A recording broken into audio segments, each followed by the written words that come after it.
implant that can turn human beings into cyborgs, reverse physical disabilities, cure diseases, and save the planet from evil AI superintelligence. But how does it work? While a lot of science involved is literally brain surgery, I promise you that it isn't as difficult to understand as you might think. We are about to show you the inner workings of the brain-computer interface device known as Neuralink.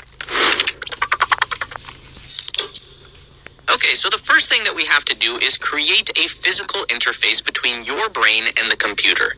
That means we need to access your brain, and that means we cut a nice round hole into your skull. Not too big, just about the size of a watch face, that's all.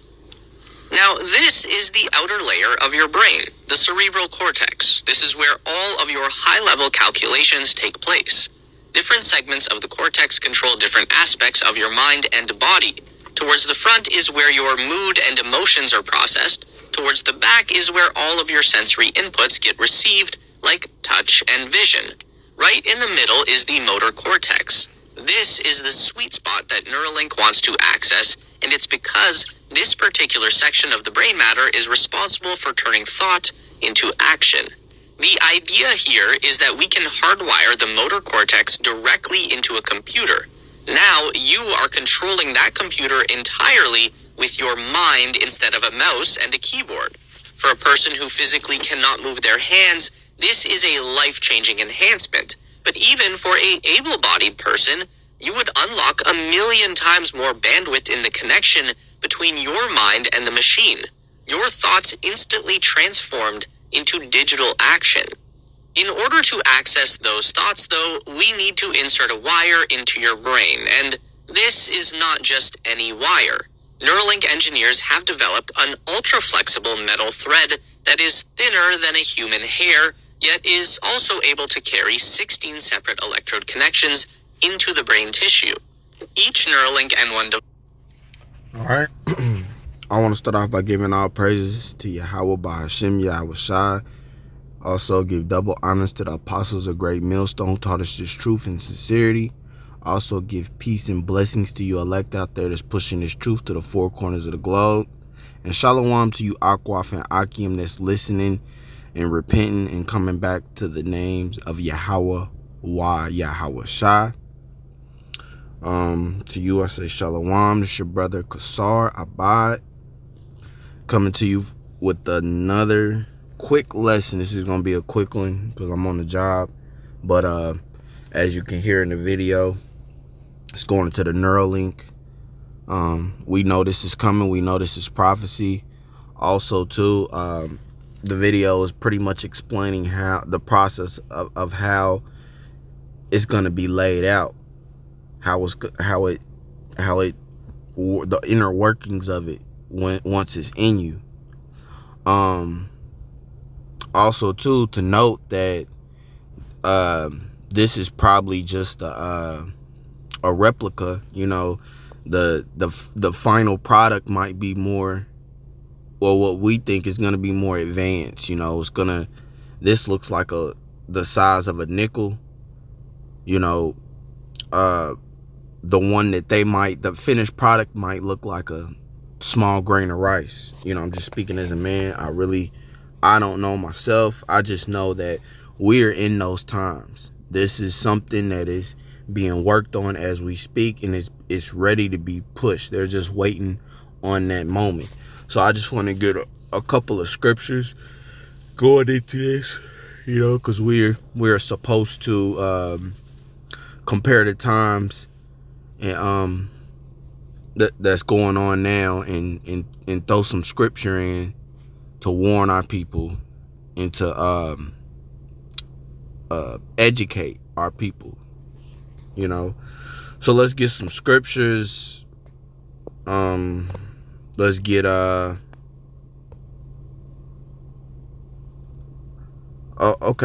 let's get Colossians chapter 2 verse 8. It says, beware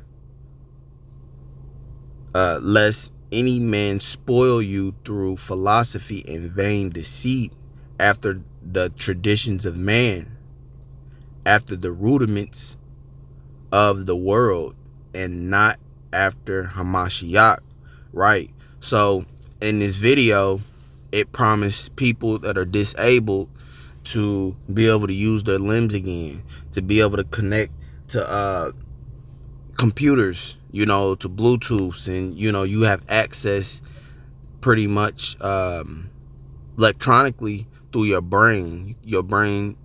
Through the link, it sends signals to the computer, and you can access it just by thought. Those are rudiments of the world.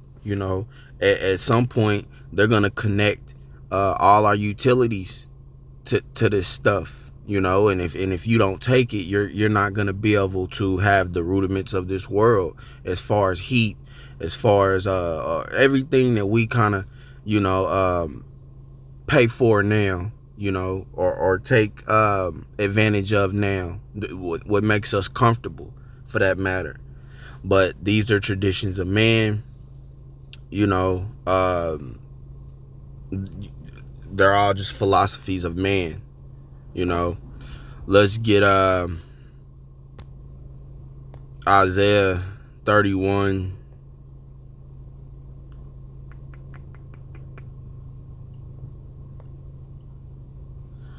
And 1, it says, woe to them that go down to Egypt for help, right? Woe unto, and and you can apply this scripture to now. Woe unto them that go down for Egypt for help, because you relying on this system. You're relying on Babylon the Great to be your comfort. And we know that this is not our rest. We're in captivity. This is the last captivity. So it's very important.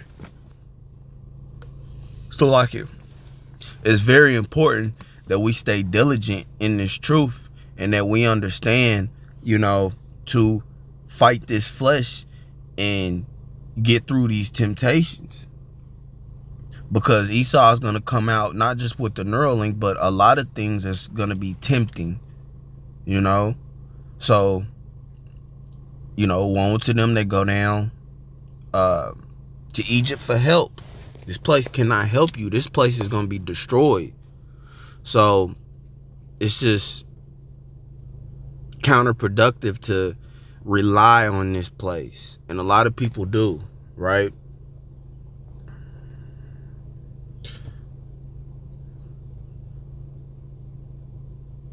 Okay, I'm going to get the rest of the scripture. And stay on horses and trust in chariots because they are many, and in horsemen because they are very strong. But they look not unto the Holy One of Israel, neither seek the Lord. They're not looking at Yahweh's teachings. They're not seeking the Lord. They're not doing this with all their might in their heart, which, heart, lab, Hebrew word lab, which means mind. So, a lot of our people are not doing this sincerely. They're gone by their own imaginations. They're willfully sinning, and they want to do what's right to them. I think it's a precept to that in either Judges or Kings. But anyway, so we just need to understand what times we're in. The times are evil, right? Let's get another scripture. Let's get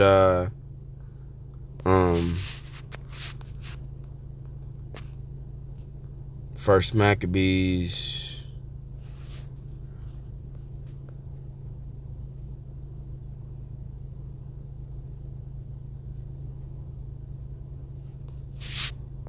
chapter 1. I think it's a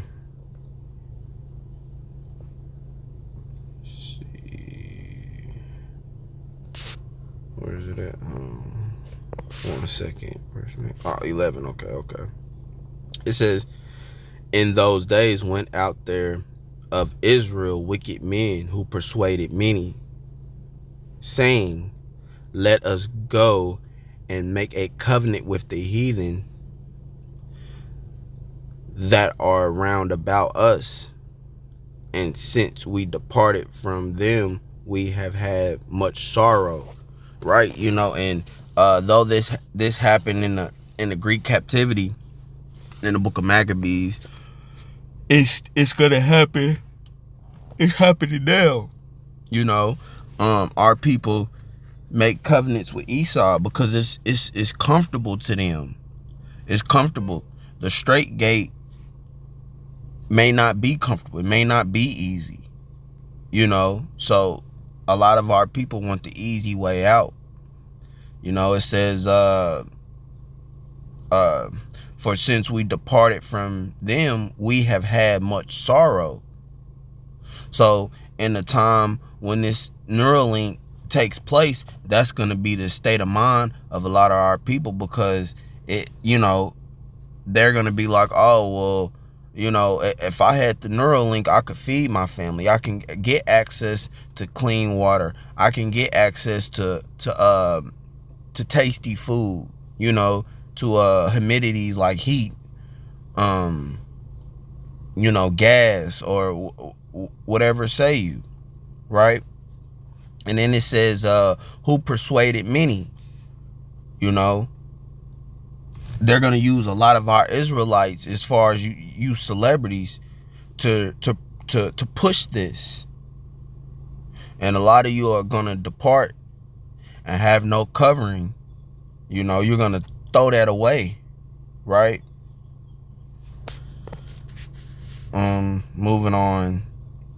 Let's get let me see. Second Thessalonians. Hold on.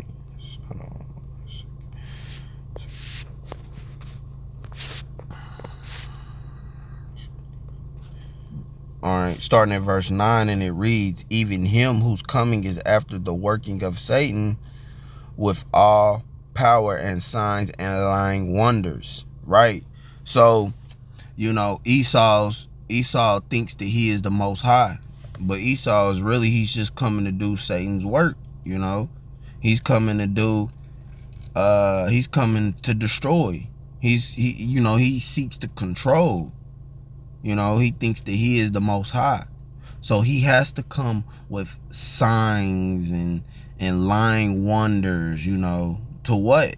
And all with all deceivableness of the unrighteous in them that perish, because they receive not the love of the truth, that they might be saved. Because, you know, essentially, a lot of you Israelites out there, you don't want to take hold to the truth. You want to believe in a lie. You want to, again, you want to hold on to this place like Lot's wife. You want to hold on to this. And this is not your rest. Again, I'm going to keep referring back to that scripture, roughly paraphrasing, because it will seek to destroy you. This place seeks to destroy you Israelites. This is not your kingdom. We're going to have our time. So a lot of us just need to hold on and keep fighting, right?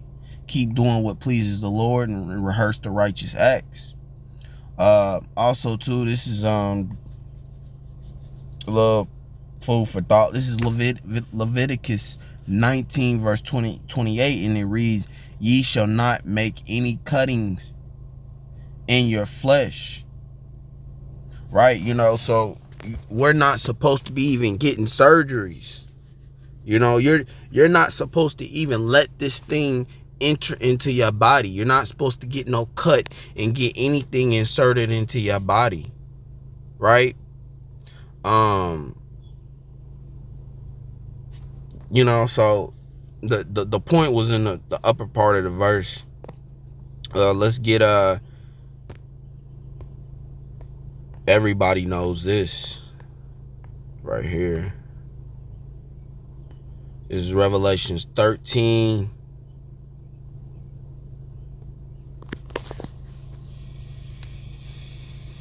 This is the big one right here. Oh, so look at the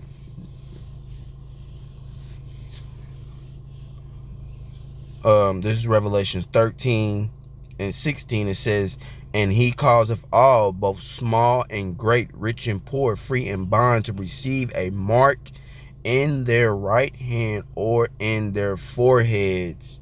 And this is what this Neuralink is going into, that. And that no man might buy or sell save he that had the mark, or the name of the beast, or the number of his name. So this beast, Esau, wants to claim you. Once that mark is in you, he claims you, because you're renouncing your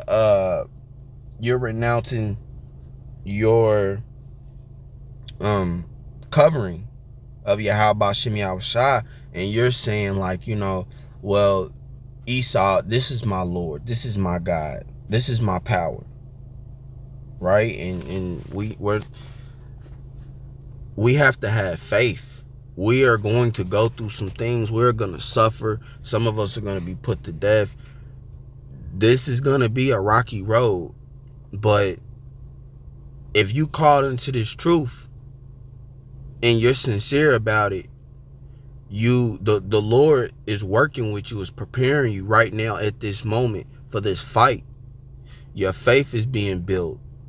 You're getting those impurities out. You're trying to become more holy. You're seeking the Lord more diligently. So you're getting ready for the battle, right? So just knowing that and having faith in the Lord, when these things come to pass, no matter how hungry you get, no matter how thirsty you get, no matter how hot or cold you get, you still want to fight, because the Lord can do anything. The Lord has delivered food via bird. The Lord has brought down manna, from the heavens, which was like a sweet bread. The Lord's gonna feed his people. He's not gonna forsake us. So we shouldn't forsake him. Right? Hold on. And then verse 14 goes, and deceiveth them that dwell on the earth by the means of those miracles which he had power to do in the sight of the beast. So, like, look, 2/3 of our people are going to be deceived. 2/3 of our people are being deceived right now. Some of them are waking up. I'll say that, just speaking as a man. Some of us are going to be called into this at the very end. So, back into scripture, saying to them that dwell on the earth, they should make an image to the beast which had the wound by a sword and did live. So, a lot of our people, again, are going to trust in this system. They're gonna make an image to the beast. They're gonna uphold that covenant like they did in Maccabees with their enemies. They're gonna renounce the Lord and follow what's wicked, this wicked beast system, right? Let me see. That's all the scriptures that I had for this lesson. So I'm gonna let the video play out, and then I'm just gonna close it out with that. Shalom. I hope this lesson was edifying. And here's the video. 64 threads that need to be inserted into the cortex, and the level of precision required is so high that no human surgeon could perform the operation. So instead, Neuralink uses a robot. The function of the R1 robot is remarkably similar to a sewing machine. The robotic arm has a tiny needle on the end that will very quickly stab into the brain material, deposit the thread, and then retract. The R1 has an advanced targeting system that helps it to avoid hitting any veins or blood vessels within the brain. The needle and the thread is only piercing the surface level of gray matter. What we're targeting with those threads are very specific cells inside the brain matter called neurons. There are 86 billion neurons distributed throughout the entire mass of your brain, and 16 billion of them are located in the outer cortex layer, and that makes them accessible to a Neuralink electrode. In the most basic sense, neurons are like little switches inside your brain, and they allow these electrochemical signals to travel all the way down from the cortex through the intersections of the brain and into the brain stem, where those signals get dispatched out through the nervous system to all the different parts of the body. So every action of the human body, from blinking your eyes to kicking a ball, begins with a particular sequence of neuron activations. By sticking our electrode thread right into the brain material where these neurons live, we can start to read the signals being broadcast by the neurons, kind of like eavesdropping on the brain's internal communications. Right now, we are only looking at them in a binary sense. The neuron is either active or not active, 1 or 0. And in this way, we can start viewing brain activity the same as computer code. In the instant that you perform an action like clenching your fist, a group of neurons will switch from inactive to active, from 0 to 1. And as long as that pattern is repeated every time that you perform that action, then we can essentially decode the neural signal for clenching a fist. So that's great. But what do we do with it? Well, imagine you have a spinal cord injury just below your brainstem. Your neurons can still generate the signal for clenching a fist, but the physical connection to the arm has been broken, so the message isn't getting delivered. But if we can use the threads to read that signal directly from the cortex, then we can create an electronic bridge that bypasses the physical damage and delivers the message into the nervous system. Or, in an even more extreme example, you could send that neural signal out of the body and into something else, like a robotic arm, that would respond to brain activity in exactly the same way as your biological arm. This is all stuff that Elon Musk is talking about.